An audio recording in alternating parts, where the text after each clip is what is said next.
Hi viewers.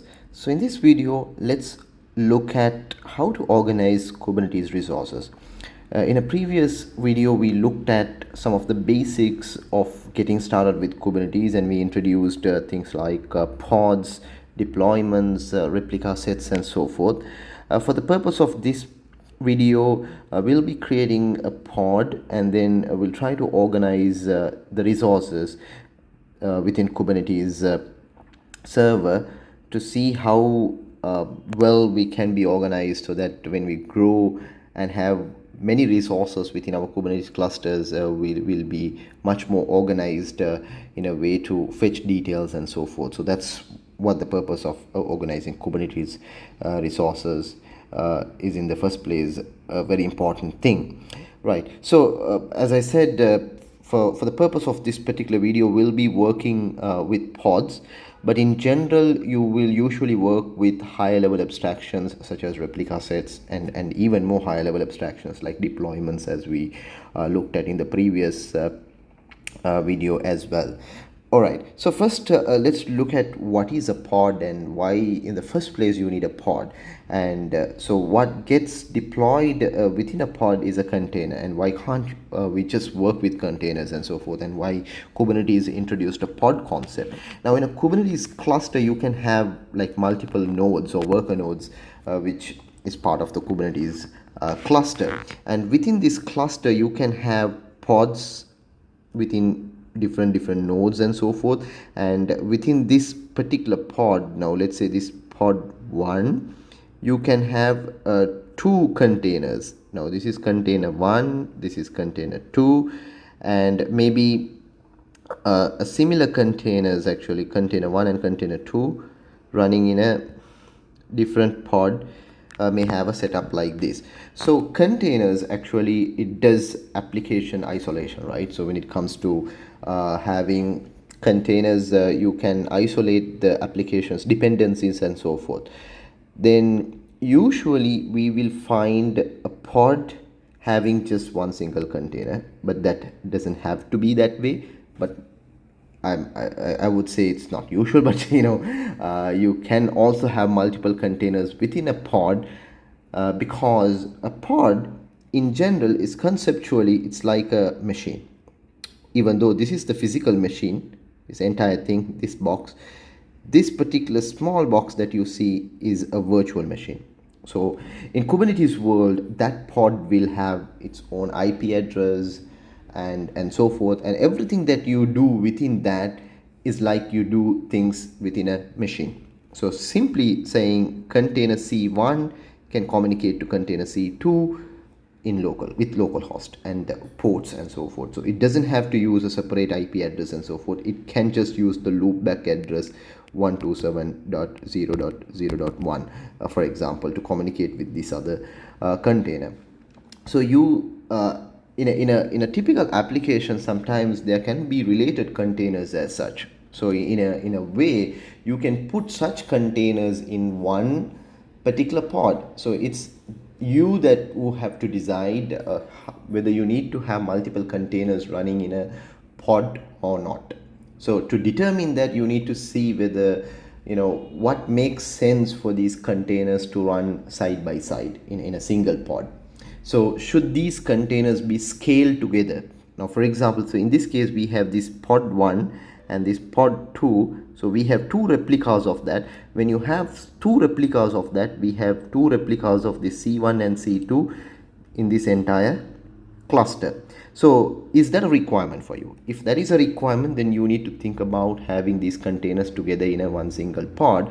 But if not, you have to put those in two different containers, two different pods, as a best practice. So in general, so this is why we need a pod in the first place, because you need a little bit of a higher level of abstraction of grouping things together in terms of containers.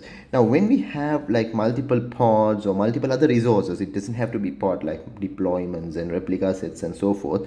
Now we need a way to organize these resources.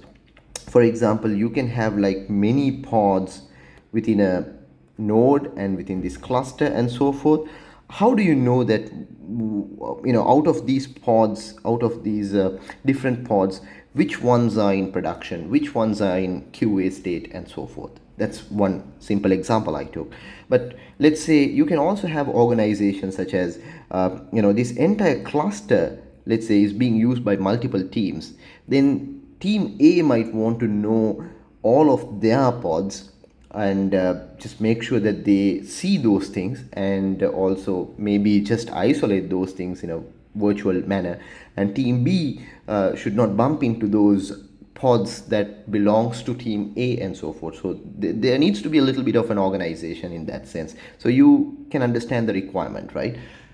Well, so with this requirement in mind, let's first create a pod and see a few things, few facilities available in Kubernetes world to organize these resources. Particularly, we'll be talking about two concepts. First, the concept is what we call Kubernetes labels, and there is another thing called Kubernetes namespaces, and so forth. So this namespace, don't get confused with Linux namespaces that you normally find in container world. These are like a little bit of a different kind of namespace, but its purpose is to isolate names and so forth. So let's get into that, and first let's look into labels, and then we'll come to namespaces. Look at organizing Kubernetes resources. For the purpose of this video, I'm gonna walk you through one of my blog posts that I wrote some time back, and you can just follow along with this blog post to run some of these commands and get these samples running for your testing purposes later on. Right, first I would like to create a pod to start with, and for that matter you can create a small YAML file. A YAML file can be used to describe what a Kubernetes resource should look like when you create it, and then you can use this as a reference and then issue a Kubernetes kubectl create command to read this YAML file and create the necessary resources and so forth. So here in this case, I'm just trying to create a pod, as you can see, the kind, and give it a name. And then also note there is something called label. So I'm creating a label saying environment with the value testing, and the pod's specification is spelled out in this way, saying it has these containers, and in this case I have only one container named flask API CNT, and the image is taken from the Docker Hub and so forth, and the other properties related to that container is also specified here. And if you want to know this way, like if you are asking yourself a question, how do I know I need to put a kind, how do I know I need to put a metadata and spec and so forth, you can get that detail from here. So let's say kubectl explain pods. So when you tell that thing, you will get these details with you. As you can see, you have an API version, and then you also have a kind, a metadata and specification, and a status section. So we don't have a status section here, so I have already created that YAML file for that. You don't have a status section here because that is not needed when you create it. And once you have the pod up and running, we can get this detail from Kubernetes as well, and that YAML will have a lot of other details and so forth. Now we have this thing ready, so let's go back and then see how to create it. So you just have to run this command, kubectl create -f stands for file, and you give this file, and once you run this thing, you will get pod created. I have already ran that command in place, so I'm not going to run that again. So I'm just right away going to get the details, get pods, and you have an additional argument passed over saying show labels. So let's see what it brings back. So when you take it, you see environment label is mentioned, environment testing is mentioned here, and also if you look at there is another pod that I have created previously, and it has a number of other labels as well. Right, so these labels are now listed, which is great. Now what can we do with this now? So now let's say if you run this command, get pods -l environment, it's gonna show, let's just run it right away and show. So now this says show labels, so it has this label column already. Now this says bring back to me pods with label environment. So that means I should not expect this to come back when I run this. Right. No. So what happens there? So environment. So let's see. So which below is command displays. We can add a new label to an existing. Okay. Right. If the environment label is there, you bring back the value. That's what it says. And there is an environment label. See, and it's been listed. It's not just filtering it out, and it says if the environment label is there, just print it out. So, and this doesn't have that environment label in place, so you don't get it. So that's exactly what is happening there. And right, so we can also add a new label to an existing pod, right, using a particular command. So now I can add this label called environment production to our hello node. Let's do that. And for this purpose I can do this. I give that a name, and then I say environment production. I add that. Okay, so now this label should be there. Now let's go ask for this, and now you see hello node has the production value for the environment label, right? So let's go back. So the now what you have to do now, let's say I want to override that and make sure I do something else. Let's say I just don't want this to be production, and it's not supposed to be production. The environment is not supposed to be production but development. How do I do that? I have to update it, right? So I can do it in this way, and I have to, yeah, so pod and then just like this once again. And if you just do let's say development, and it says environment already has a value production and override is false, so you have to provide that override flag, because it says you understand what you're trying to do here. So that's fine, so let's do that.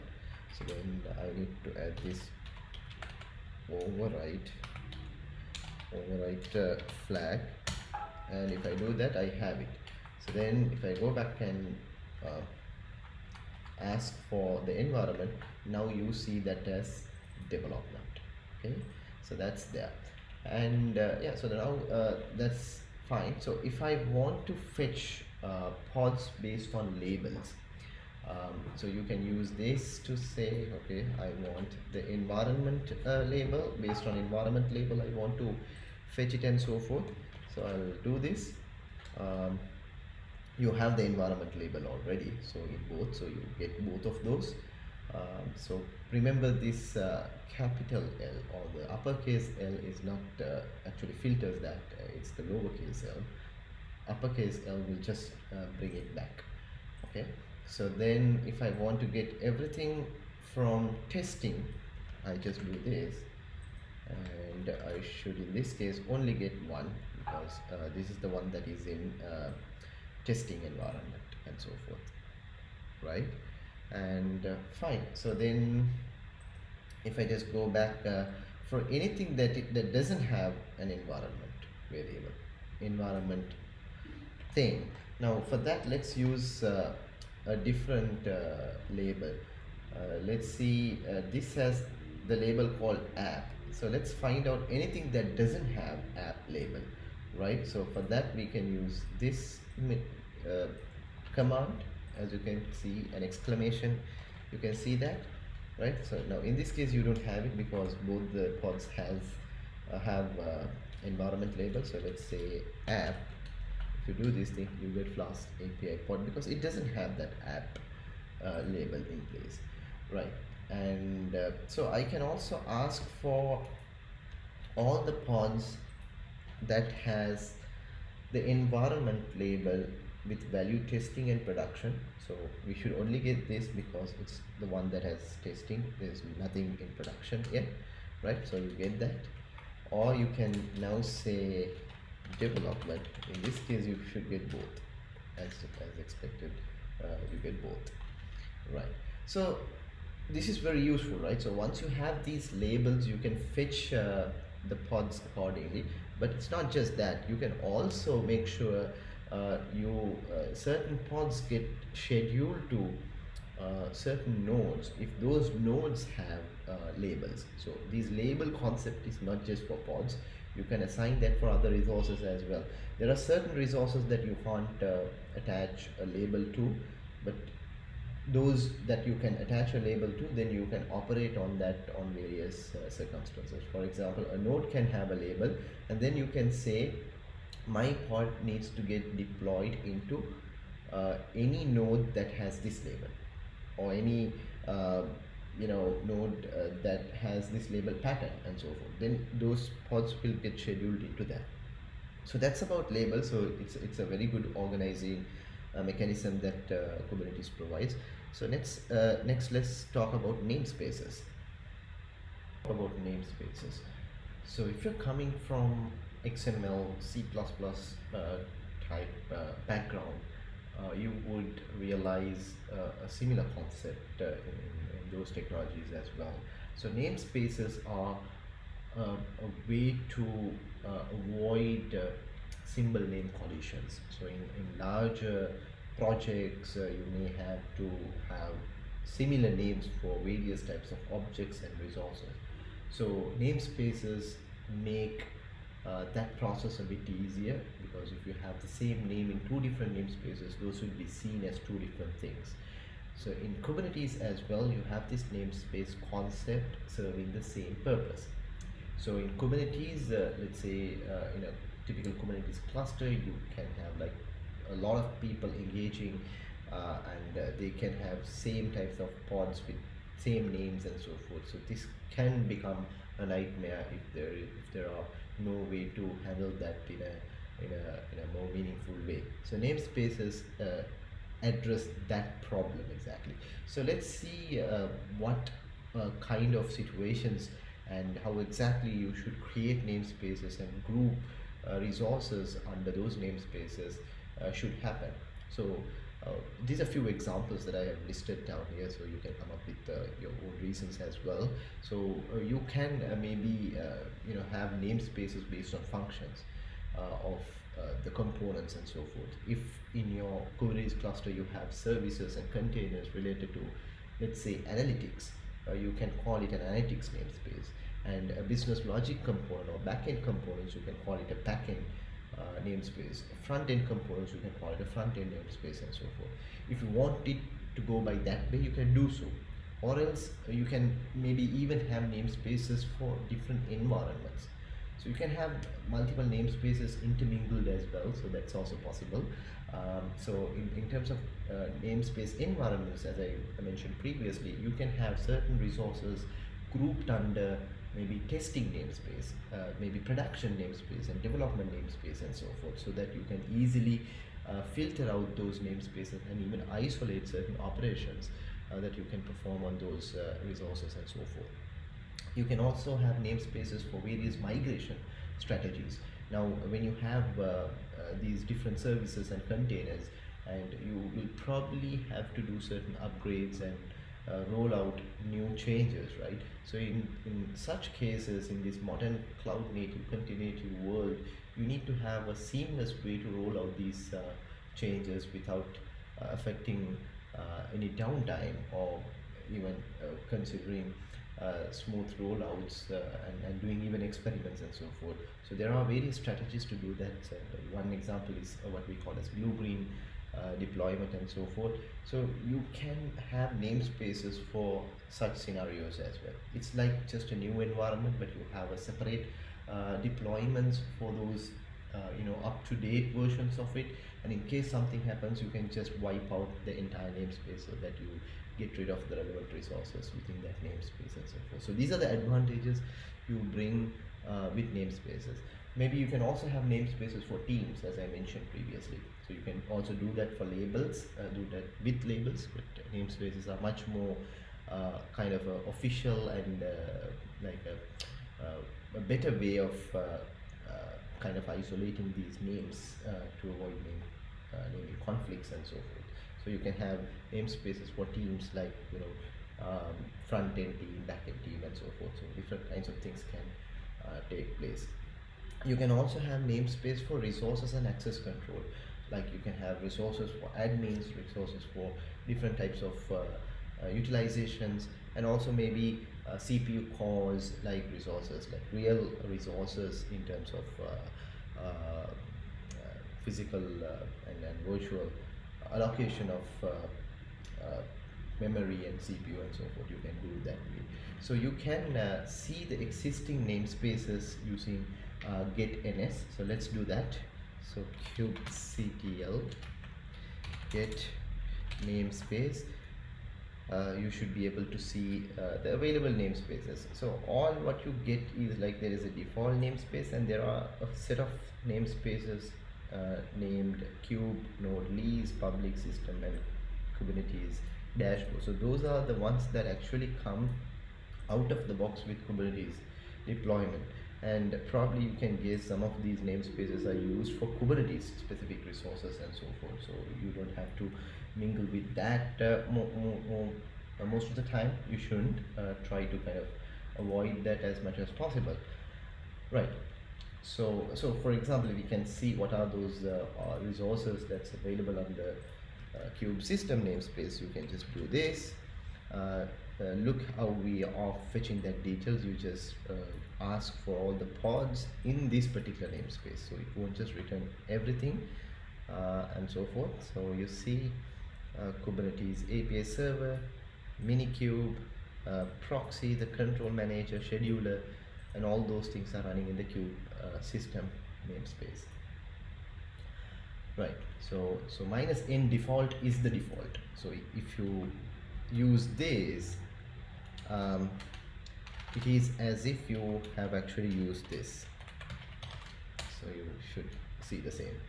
Okay, and okay, you can create a new namespace using kubectl create namespace and give it a name, or you can use a file and then use kubectl create -f and so forth. So because this is easy, I'm going to use this for the time being. So let's use that, and then we go about creating it. So you see all the namespaces, and if you just go ask for all these namespaces, you should see the Flask test namespace as well. Okay, so now let's delete our existing pod that has this environment testing. See how we are deleting it, all those pods that are in the environment testing and so forth. So let's do that. And so kubectl get pod, and if I just use this, that pod should get deleted. Go back and see just one pod available, and then I can create this pod once again in this particular namespace. Now I have that file already here, which is this one, and I'm creating that pod. Okay, Flask app there's no namespace for Flask app, so I'm using Flask test, and now it is created. So let's go quickly test it. You can just get all the namespaces out of this pod. Again, namespace is Flask test. So basically this is asking all the pods in the namespace Flask test with the environment label. So put it out in a new column is what that means. And then we can delete a namespace, which should then delete the entire pod, entire resources underneath the pod and so forth, right? So if I just delete that namespace, and as you can see, the namespace is getting deleted, but at the same time the pod will also get deleted with this. Just give it a few minutes, but let's go look at this. No pod, no Flask pod, git namespace, no flask test as well. So pretty much that's all I wanted to cover today with this organizing Kubernetes resources, and I'll see you in another video very soon. Thank you for watching.